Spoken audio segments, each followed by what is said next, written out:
Another day, another planner review. Hi everybody, today I am taking a look at the Purple Trail Planner. Now, I looked at the Plum Paper Planner a couple weeks ago where you can customize it.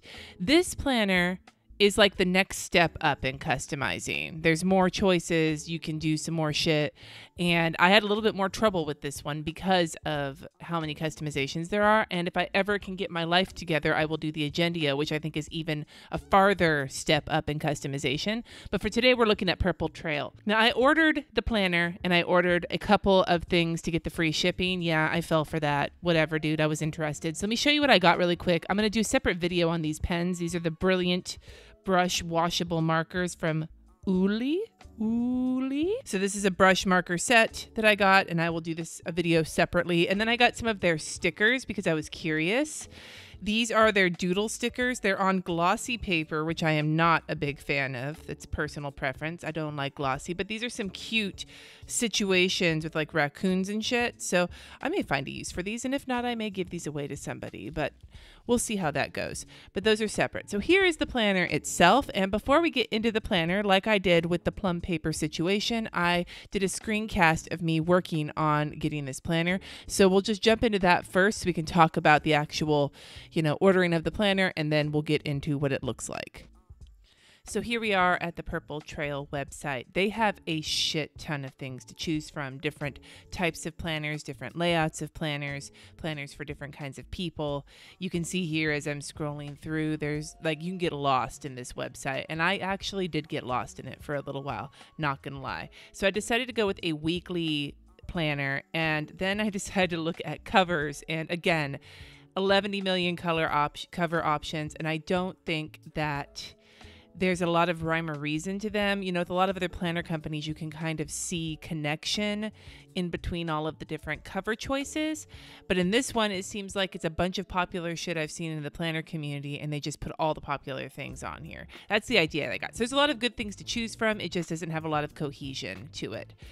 You have different covers you can choose from, different sizes you can choose from. I decided to pick the coil bound 10 mil laminated cover in the paper size, like letter paper size. And then you get to a point where you can customize your cover. And this is where I started to run into some problems. The interface that is on this website in order to move things around and add text and change your fonts, it gives you a lot of creativity and a lot of options, which I really appreciate.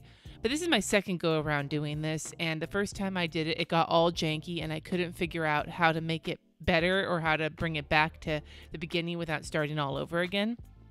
So be forewarned, if you're going to mess with the cover and change the placement of things or what's going to be on the cover at all, that the actual tools that you use to do that are not very easy to use. They're not very intuitive. They're kind of slow, and I have pretty decent Wi-Fi and at home internet, and it's still kind of dragged and was slow and difficult to work with. So anyway, I decided to just give this the 2018-2019 cover because I am pretty sure I'm not going to use this planner. I was ordering this knowing I'm going to be giving it away.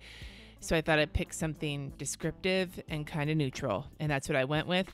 But as you can see here, trying to work with alignment to try and make the numbers actually go where they're supposed to go was really difficult. And I finally gave up and was like, this is close enough. This is centered enough. You can also see here that you can check out the front of the cover, the inside, the back of the cover. You can do some changes to that if you want to. I did not. At that point, I was like, fuck it. I'm done. I've got my cover figured out. I'm not dealing with any of this more of this crap. So then you go into the inside page options. You can choose from neutral or colorful. And then there's a whole bunch of different layouts that you can choose from, like a metric shit ton of layouts that you can choose from. And this is just in the weekly life planner option. This doesn't count all of the other planner options that they have. So I decided to look at the different options, see which one was going to work. I went with 12 months weekly planner because I figure that's a standard size. And as I scrolled through the different styles, I decided to go with the quad weekly layout because that was something a little different than the other planners I have been looking at lately. And I thought I would try something different, but most of the layouts do look pretty standard for a planner layout. And then you can also put in add-ons. I decided to add on a dotted grid section, and a to-do list section. Now, as you add on to the planner, you'll see at the bottom that the total of the planner changes as you work on it. It's nice that they give you your running total as you go so that you can kind of get an idea of what you're spending, what it's looking at. My total wound up being $57.85 before shipping, and as you can see, I got caught by the free shipping amount. So here is the actual planner. Now this planner is bigger than like the Erin Condren plum paper situation.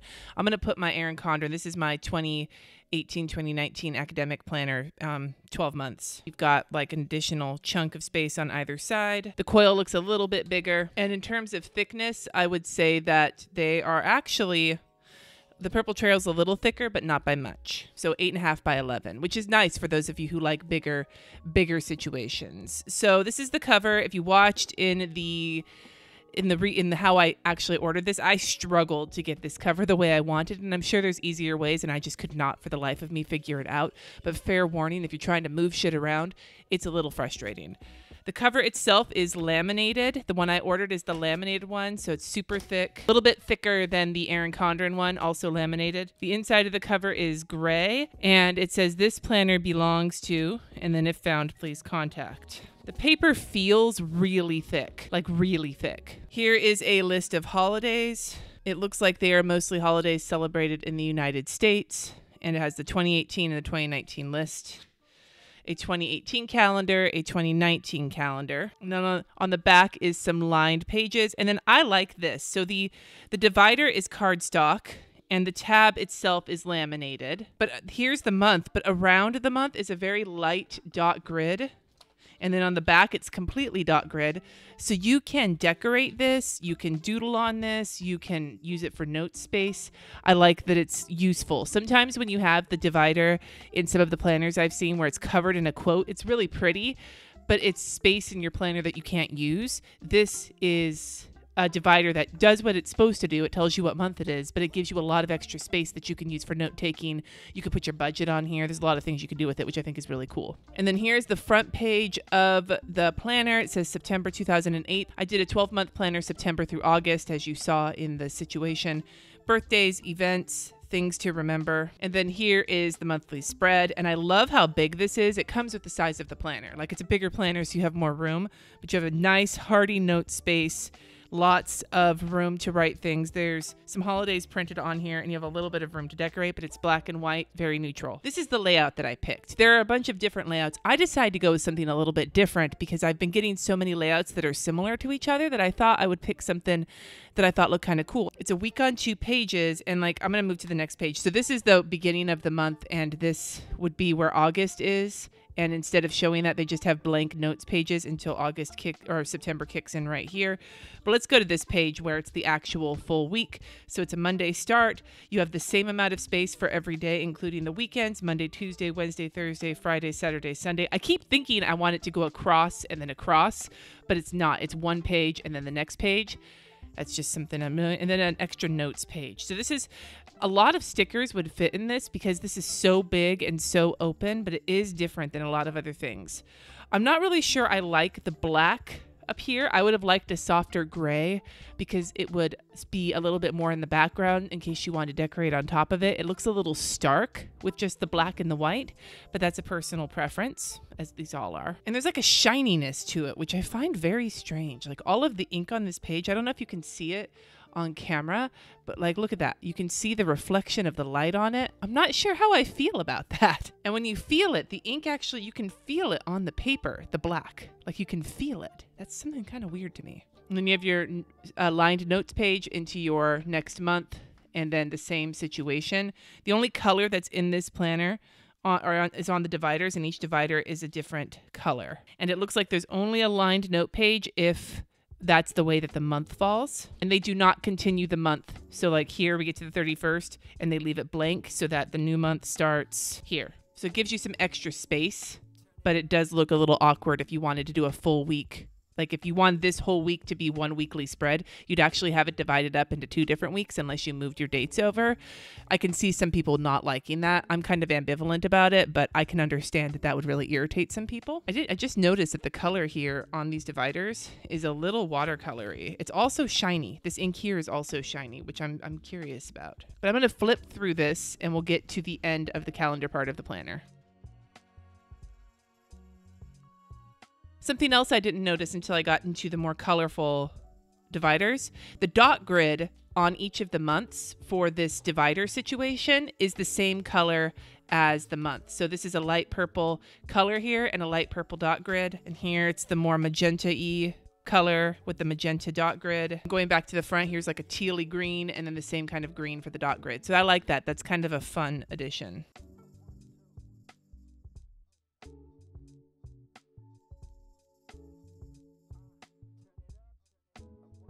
Now at the end of the calendar, you get several lined note pages as part of your planner. And then I had 2 add-ons here. I put in the dotted grid, and this has the gray dot grid, several pages of that. And then the to-do list edition, which has several pages of the to-do list that are in the same format as the weekly pages. And that's the end of the planner. Here is the other cover. Now I'm gonna do a pen test before I get any further, and I'm gonna do it at the end of these, I'm gonna do it up here at the end of these note pages, I think. This paper feels super nice. I have my usual pen test pens, a Target Gel Roller Gel Pen, a Pilot V Razor Point Fine Liner, and a Tombow Dual Brush Marker, pens I use in my planners on the regular. I'm also heavy-handed.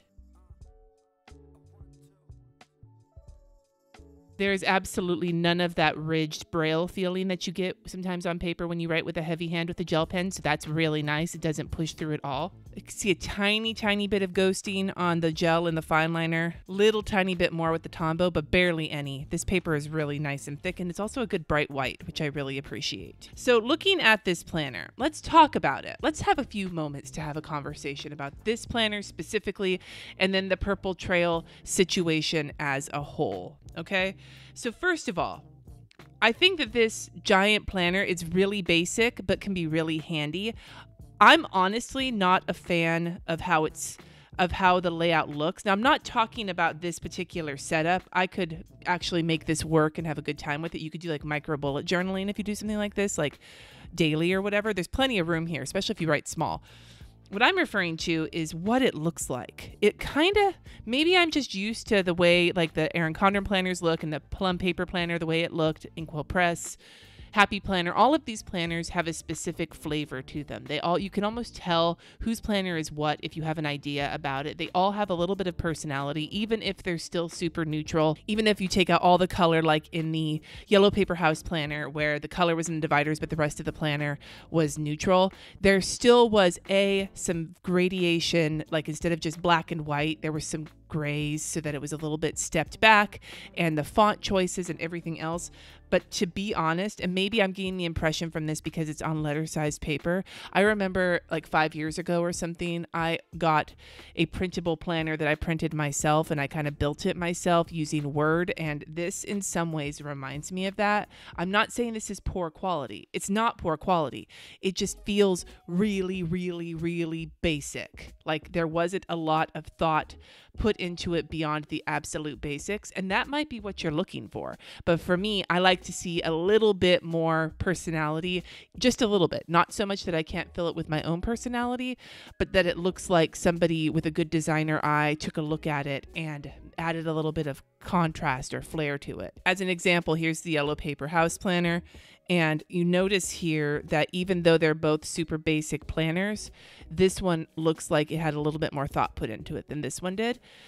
Maybe I'm just reaching here, but that's just kind of what I'm thinking. I also am really skeeved out by the way this black ink is super shiny. I don't know if it's going to like start rubbing off the way newsprint does. That kind of weirds me out. I love the paper quality. It's super thick. I really like the size. If I was going to go with one planner and mush my bullet journal, my teacher planner, and all the things into one planner, I might want an 8.5 by 11 one so that there's more room in it.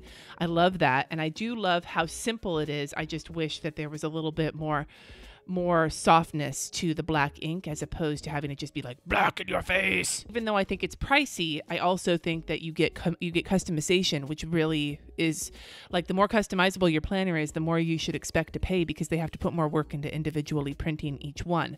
I will say I found the website to not be very intuitive, to be a little difficult to work with. I got frustrated while I was ordering this planner, and I could see myself really getting angry. And if I wasn't committed to actually ordering this to review for the channel, I might have just been like, fuck it, and closed the website down. It's just a little slow, and like when you're trying to move things around, it's not readily apparent exactly how to do everything right off the bat.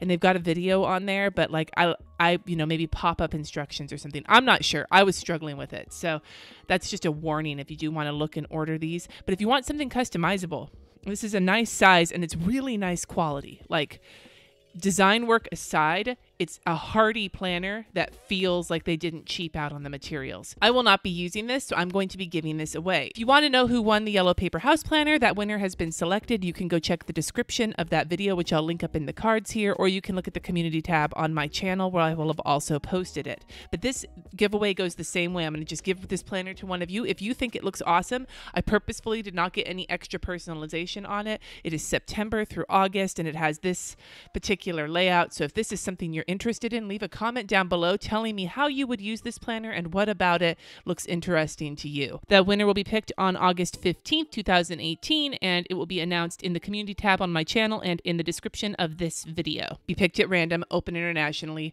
rules are in the description, etc., etc. Leave a comment if you would like to win this planner. Otherwise, I am going to still be doing some more planner reviews. I have a really fun one coming up next week in honor of back to school that I will be doing in tandem with my soon-to-be high schooler. So that's going to be really fun. And like I said earlier, if I get through the Agendio website, then I will be doing a review on that one. But there are some other planners coming up. If you've got some that you're interested in, you could leave them in the comments, but I don't know if I want to ask you to because people are going to be entering the giveaway.